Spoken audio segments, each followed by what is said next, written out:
1 bulan terakhir ini, masyarakat Indonesia di Amerika sedang ramai dengan dugaan kasus penipuan investasi dengan pola skema piramida atau Ponzi scheme. Sebagian besar investor yang merasa tertipu adalah warga Indonesia di New York. Kasus ini bermula pada tahun 2019 ketika puluhan warga melakukan investasi keuangan kepada dua perusahaan yaitu Global Travel dan Easy Transfer yang dikelola oleh warga diaspora Indonesia di New York. Informasi beredar cepat melalui berbagai cara. Saya tahunya dari media sosial berupa dari grup lowongan kerja, perkumpulan hibasi, terutama Pondok Gaul.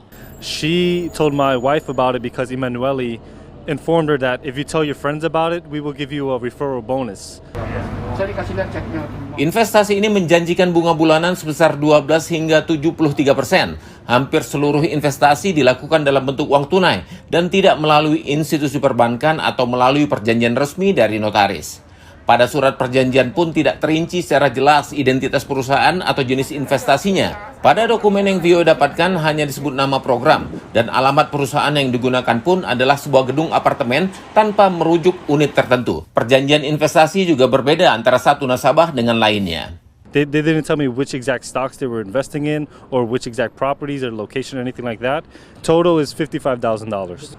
Karena program yang diberikan ini mencapai 18% per bulan. Jadi saya datangin langsung ke rumah dia.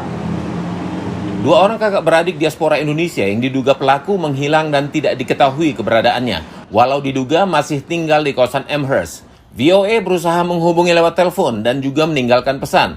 Beberapa warga juga telah melaporkan kepada polisi New York dan federal. Iya, saya sudah lapor polisi. Sudah lapor kemana lagi? Saya sudah lapor ke FBI, tapi FBI-nya itu lewat telepon. KBRI telah mendapatkan laporan soal masalah ini dan mengkomunikasikannya ke pihak kepolisian federal atau FBI. Jumlah korban atau nasabah sendiri, angka yang sementara ini terekod oleh kami sekitar 500. Kalau kita bisa rekap ini menjadi sebuah data, tentunya kita bisa tunjukkan kepada FBI khususnya bahwa ini bukan main-main.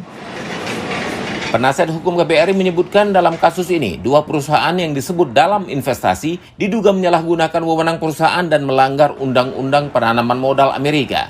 Dan kemarin juga ya alhamdulillah telah terjadi Zoom meeting antara pihak SEC ya Securities and Exchange Commission dengan beberapa korban agar mereka bisa lebih memahami skema pidana atau penipuan ini tuh seperti apa, modus operandinya dan pekerjaannya seperti apa, janji-janji apa yang telah diberikan.